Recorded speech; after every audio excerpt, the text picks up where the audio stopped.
President Muhammadu Buhari buried in hometown Dara. Police recover 5 million naira ransom cash from suspected kidnappers in Delta State. Dangote submits paperwork to build biggest seaport in Ogun.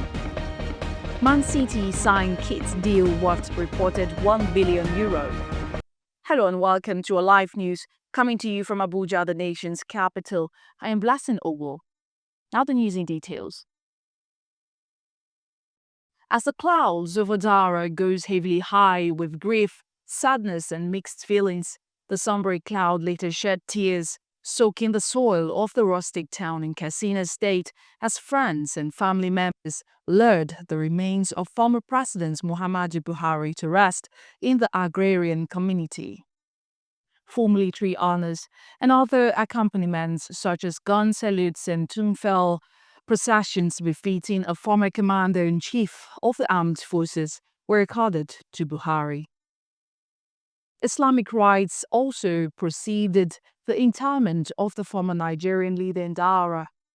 Buhari was more than a regional leader. He led Nigeria for a cumulative period of 9 years and 8 months, both as a military head of state and democratically elected president, making him one of the longest-serving Nigerian leaders. And Delta State Police Command, under the leadership of CP Olufemi Abaniwanda, has made another significant achievement in its commitment to rid the state of criminals, particularly kidnappers that have been terrorizing some parts of the state. According to a statement yesterday by police spokesman SP Bright Adafe, the police have arrested 5 suspected kidnappers and recovered 5 million naira ransom from them.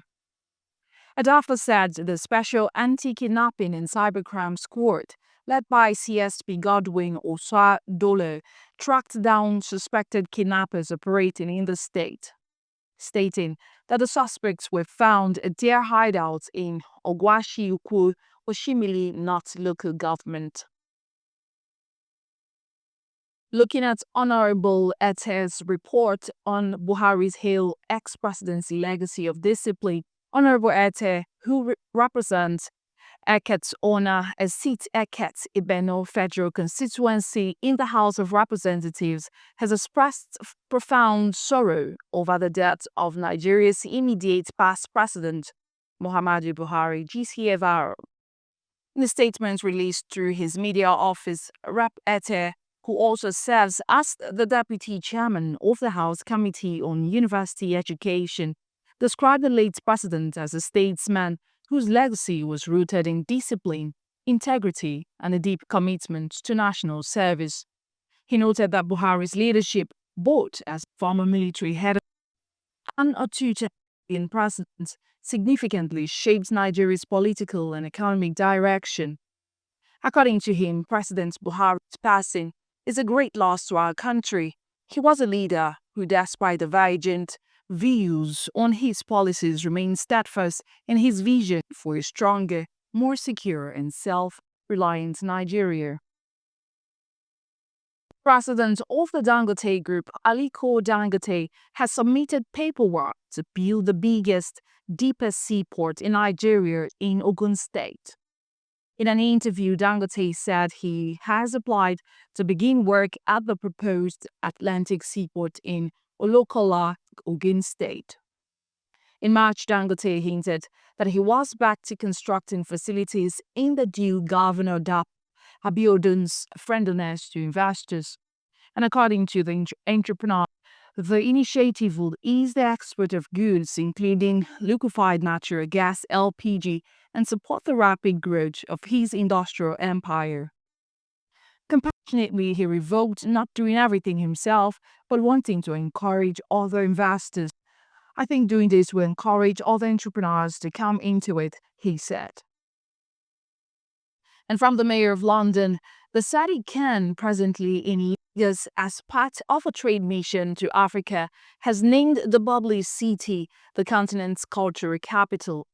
Mr. Khan, who presides over the Greater London Authority (GLA) and is responsible for the strategic governance of Greater London, is presently leading the first trade mission Africa by a London mayor. In an op-ed published, the mayor described Africa as the world's most rapidly urbanizing region and said the mission's goal of forging closer ties could benefit London's businesses. Mr. Khan was elected the first Muslim mayor of London in 2016, announced his arrival in Lagos on X with a photograph he took beside graffiti with the inscription, "This is Lagos." He captioned "This is Lagos," inscribing Africa's cultural capital from Nollywood to Afrobeats to fashion, stating he was here to deepen our cultural ties and celebrate what unites us.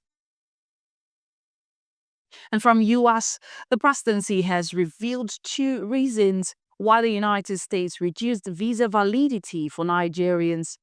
Recently, the US government announced that it would give 3-month single entry visas to Nigerian applicants instead of 5-year multiple entry visa that was the norm. However, the presidency, in a statement by President Bola Tinubu's special advisor on information and strategy, Bayo Onanuga, said the U.S. government's decision was based on the current rate of visa overstays by Nigerians and the need for reliable access to their records.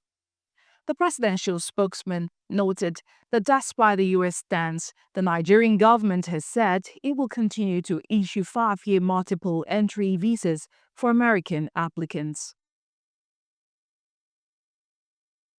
Emergency vaccination during outbreaks of diseases like cholera, Ebola, and measles have over the past quarter century reduced deaths from such illnesses by nearly 60%, according to a new study. For the first time, we're able to comprehensively quantify the benefit in human and economic terms of deploying vaccines against outbreaks of some of the deadliest infectious diseases, Gavi Chief Sania Nashtar said in a statement. The study demonstrates clearly the power of vaccines as a cost-effective countermeasure to the increasing risks the world faces from outbreaks. Two men guilty of the deliberate and mindless felling of one of the UK's most iconic trees, sparking national outrage, will find out if they are to be jailed. A jury at Newcastle Crown Court in May found former friends Daniel Graham and Adam Carruthers guilty of criminal damage for the 2023 felling of the tree at Sycamore Gap. It had stood for nearly 200 years next to Hadrian's Wall, a UNESCO World Heritage Site in northern England. The tree was so striking, it featured in the 1991 Hollywood film Robin Hood, Prince of Thieves. They were convicted on 2 counts of criminal damage to the sycamore and to the Roman wall, which was damaged when the tree fell on it. Computer drives containing unreleased music by US superstar Beyoncé and plans related to her concerts were stolen last week in Atlanta, police said, with the suspect still at large.